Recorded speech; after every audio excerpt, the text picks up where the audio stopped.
Today, my guest is our CEO of Orascom Hotels Management, Mr. Stuart Leven. Welcome, sir. Thank you, Mehmet. Delighted to be here. So, you are freshly appointed, actually. Could you tell us about your previous career, please? Where did you start? How did you come to Orascom? Well, I joined Orascom in September. Prior to Orascom, I have a long career in the travel and leisure industry. I started in airlines and worked for the Dutch company KLM for 10 years. And then I moved into hotels, and I worked for several hotel companies, including Intercontinental Hotels. And then for the last few years, I've been working in the cruise industry with the Royal Caribbean Group, looking after their brands in Europe, Middle East, and Africa. My background is commercial. My background is all about customers. My background is all about making sure that we can create an incredible holiday experience for our guests. Perfect. What are your first impressions about Orascom? It's a new family for you. So Orascom, what attracted me to Orascom is it's not what I would call a typical corporate organization. There is real heritage in the values of the business, and when you look at what the business builds, when you look at what the business generates in terms of thriving communities, beyond just hotels, but what we do with the places that we develop, the destinations that we develop, and where we develop them, it's a pretty special company, a pretty special organization, and a great place to work. So that's fundamentally what attracted me to it. And I think the second thing as well is where we actually create the places, because it's not, I mean, you come from Turkey and you've developed, many businesses in Turkey, which is a traditional place for people, certainly in Europe, to go on vacation. But, as you and I have discussed in the past, Mehmet, where was Salalah on the vacation map 15 years ago? And here we are, and we've created an incredible destination. And the wealth of the experience that you get here was probably best signposted to me when you and I were traveling in the Tunc around the resort the night before last, and we met our friends who were visiting the destination for the 10th year in a row. You don't come back to somewhere for 10 years unless you really enjoy the full experience that you get. Yeah. And that's what Orascom's about. And we were talking about some pillars, your ideas yesterday. Could you say us, your business values, where should be focused? Yeah, sure. So, it doesn't matter whether you're providing hotels, whether you're a tour operator, whether you're an airline. Fundamentally, we all do this so that we can provide exceptional guest vacations or holidays. Yeah, that's why we're here, and that's why all our team members come to work. And when at the end of their working week, if they ask themselves, did I do a good job this week? And we know that the guests we have staying in the hotels have had an outstanding experience.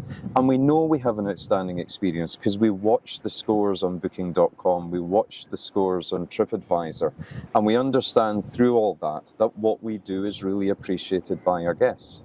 So for me, it's not just about getting the basics right. It's not just about getting the basics right in our guest experience as hoteliers and the operators of vacation destinations. For me, it's about providing these wow moments.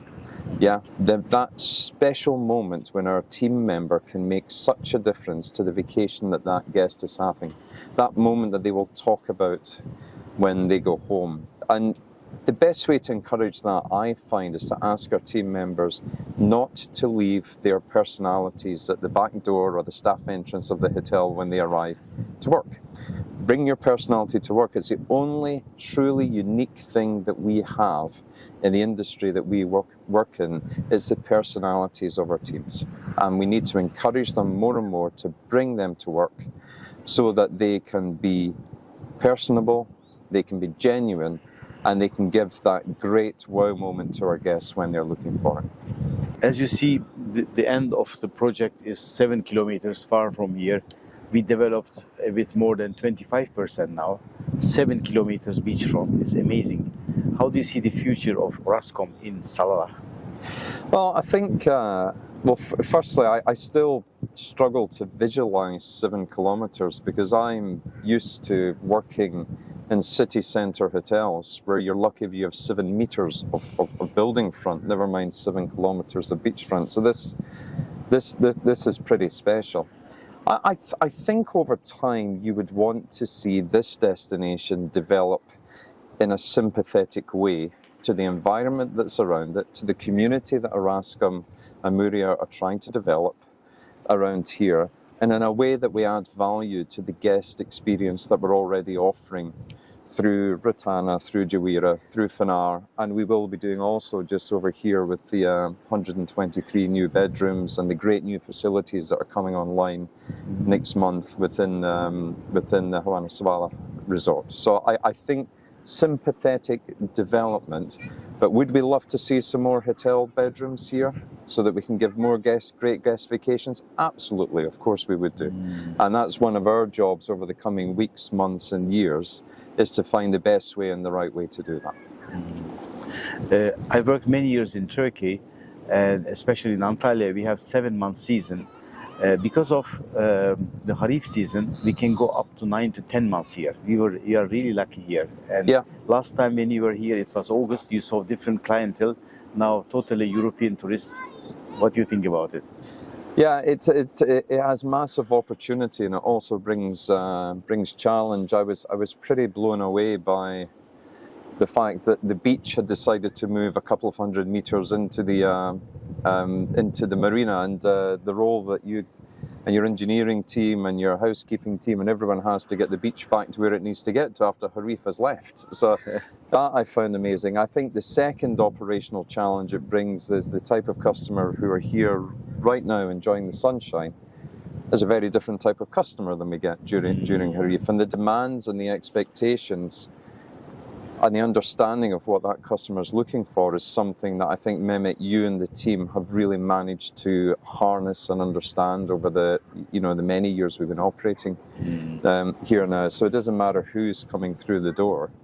When they come through the door, it's the fact that you, because of the flexibility we have within this resort, can tailor the service and product proposition to the guests in a way that, for whatever reason they happen to be here, they're going to go away having had a great experience. Yeah, and I think that's the critical piece. And I think one of the things we should also be working on is, you have a 7-month sun season and a 2-month Harif season, and you've got another 3 months. So what could we be doing differently within the other 3 months to make sure that we have guests who could come here and enjoy not just the destination, but also the local area as well during that time. Almost 400 charters will come from October until end of May, only for our hotels. We are really privileged to host them, and almost 8 to 9 countries and 70 to 75,000 guests.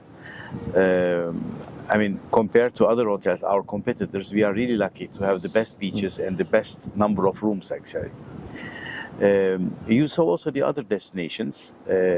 Now you can also compare totally different products. What do you think where we are in Oman? I think they're incomparable. If you look at the hotels that we have close by, they are standalone hotels. What we have is a destination. We have a resort, but it's a massive resort. It's a destination. It has more than just the hotels in it. We have location, we have beachfront. And the other thing we need to remember as well, we have many years of operating within this area, and our teams understand the guests who come here. And I think when you actually look at market share within this area, we have by far the biggest share of guests who are flying through Salalah Airport coming here, and that's something that we should be proud of, and it's something that we should fiercely defend as well as we go forward, because that's I think a really important part of what we do here. Sure. And many guests we are asking them, they have no idea that we have also hotels in the other destinations. Especially many people are coming and saying, oh, it looks like El Guna. They don't know that we are also part of Orascom. So I think we should also create some programs increasing the awareness of our guests, that they know more about our hotels. What do you think? Yeah, and it goes much deeper than the hotels. It goes much deeper than the hotels. It goes through the whole destination strategy, because we operate hotels within a destination. Within Guna, we operate more than 15 hotels within a big destination. Within Lustica, we operate a hotel within a destination. Within Andermatt, we operate 2 hotels, and before too long, 3 hotels within a destination. So I think you need to look at the destination strategy and understand why people come to our destinations. But there's one thing that binds it all together, and that's the fact that when the guests come, and whether they're coming to have a stay within one of our hotels, or whether they're coming to stay in an apartment or a villa, or whether they're coming to buy real estate, that they have such a great experience that they choose to come back. You know, and one of the things I love about this destination, probably more than our other destinations, is the number of guests who have come and stayed in the hotels and had an outstanding experience, and then decided to invest here and actually buy real estate, so this becomes a more permanent holiday destination or a more permanent residency for them. So I think, you know, if you're looking for a tick in the box on the scorecard that says, are you doing a good job? I suspect there's no better tick in that box than someone has such a good time in one of the hotels. They come back and they decide to invest in the real estate that we have in the destination. And I think if our team members understand the role that they play in that, and I stress the fact is to give such a good vacation to our guests that they choose to come back. They choose to return. And whether they return to have another holiday, or whether they return to look at buying real estate, either of these end results is a beautiful thing. If they then choose, because they've had such a good time in Salalah, to go and then try and that same experience within Al Guna, that's an amazing thing as well. Yeah.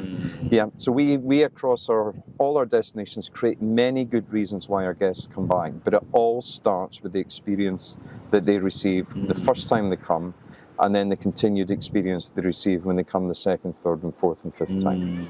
Recently, we met a couple who came for the 10th time. If you stay here, you will see many people coming more than one time. So it's also our target. When they are happy, as you mentioned, they come again. After 4 or 5 times, most of them are looking for a real estate as well. This is also one of our targets. Many people buy it as a third home or for investment. I see also a big potential. The European guests who are coming here during this time, they are also our potential real estate buyers. What do you think? No, I agree. I mean, why wouldn't you? You know, I've been here in Harif, and I've now been here in the sunshine. You and I have managed to go around and watch some of our amazing entertainers over the last, a couple of nights. And when you understand the full experience from the arrival at the airport, to the transfer to the hotel, to the guest experience when they're checking in, to the first time they walk into the room that housekeeping has got perfect from them, to when they go and have their first meal, to when they look at the range of options, they spend time on the immaculate beaches, and then we go out of an evening and they've got a choice of 5 or 6 different types of high quality entertainment that's that's going. When you put all of that together into a package, it's really, really compelling. And I stress, we know from what our guests are telling us, either when they're here or when they leave, in social media and otherwise, that they have a great time. They have a really good time, and when they don't have a great time, the critical thing is that we identify if there's something that we can do better, or we identify there is something where we can do more to meet the customer's expectations, and then we do it there and then. We empower our teams to deal with any issues that come up, because when you've got 75,000 people coming, you're not going to get everything right all the time. But for our team members, if we don't get it right all the time, it's about how we recover that, and then how we deal with the situation so that the guest leaves here and says, do you know what, something maybe wasn't quite as I expected it, but didn't that team do a good job in actually sorting it out for me? And then they still leave with this really high impression. And the old adage plays through, Mehmet, as you know, which was, if you have a great experience, you tell 2 people. If you have a bad experience, you tell 10 people. But that's actually expanded into this modern world.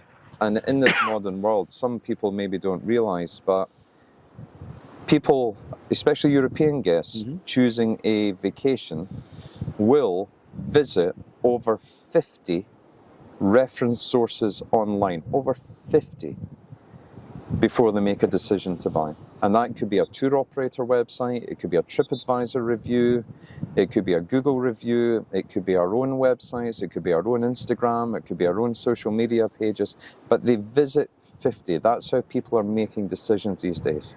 So in order to get the right decision, so they choose to come here for the first time, we need to make sure we are as well distributed across all these channels as we possibly can be, with great news, smiling photographs, and let's face it, you've got one of the most photogenic destinations here that you'll find anywhere in the world, yeah? We didn't have to fight hard to find a great location to do this interview this morning, yeah? So we just need to make sure that, as guests are going through that dream stage of I want a vacation, that we are amplifying this destination beyond anything else that we're doing at this present moment in time, to make sure that we are there and they are aware, and we just keep popping up every time they look and they think, I need to go there, I'm going to have a great time. Your last job was cruise line business. Yeah. So we talked yesterday also about the similarities. Yeah. Could you tell also package prices, services, some similarities between both of business types? Yeah, if you lifted Salalah, this resort, up and you put it on a ship and took it out into the Indian Ocean, it wouldn't look too dissimilar to what a cruise ship looks like, right? Because you have multiple types of accommodation, you have a resort proposition, and what I mean by that is that you have swimming pools, you have many food and beverage outlets, you have receptions where guests check in, you have your own in-house entertainments team, and the entertainments team that come from all around the world. You have language capabilities so that you can deal with guests from 5 or 6 different destinations all at the same time. These are things that you need when you're operating a cruise ship. You operate an all-inclusive proposition across most of your hotels. And even within the cruise lines, the all-inclusive is generally not operated across the whole ship. Because you get some people who don't drink alcohol, you get some people who, maybe like to be more flexible and get off the ship when it gets into port. So with Jumeirah not offering the all-inclusive, you have options here for your guests as well. You also operate premium products. So on the cruise ship, you get the base product, but if you want to spend a little bit more money to enhance your vacation, you have the opportunity to do that. But I think the thing that you and I have talked about is actually the complexity of operating that. And I don't think many people realize that, when this destination has 1,100 bedrooms full and you've got 2,500 guests walking around, someone somewhere who looks very much like you has to sit with your operational team and work out, where should we be directing these people to eat? Where should we be directing these people so that some can enjoy the pool, some can enjoy the beach, so that we don't have everyone arriving in the same restaurant or at the same pool or on the same beach all at the same time. So we need to recognize that it is quite complex. But the great thing is, I watched as you and I had, the fish barbecue on the beach one night, and I watched that barbecue shift along the beach and become the steak barbecue the next night. You've got great flexibility here to provide creative solutions to the way that you make sure that your guests have options, but also they don't all sit on top of each other, and that's very similar to to the cruise lines. And when you actually look at the type of guests that you get here, how much they spend to go on a vacation, it's not too dissimilar to what you see on the cruise lines in Europe and the Middle East. It really is not too dissimilar. In fact, when from my understanding of certainly the cruise lines that I looked after, that people pay more to come here through the winter than they would maybe pay to go to Dubai to go on a cruise. Yeah. So it's and they're both 7-day vacations. So there are similarities, but there are some areas around here where we could probably do the cruise experience and go a little bit above and beyond as well. Yes, I would like to ask also about our staff. You lived with us a few days, but one of our strongest part is also our colleagues. Yeah. They are coming from 38 different countries, almost 1,300 people, and 70% are expats. They are living out of their countries. Could you feel also how hard they're working, also how nice they are? Yeah, I mean it's a compromise and a sacrifice to be away from home. Yeah. You know, and some people see it as an adventure, but we also have to recognize that, you know, some people are here working because they have to be here working.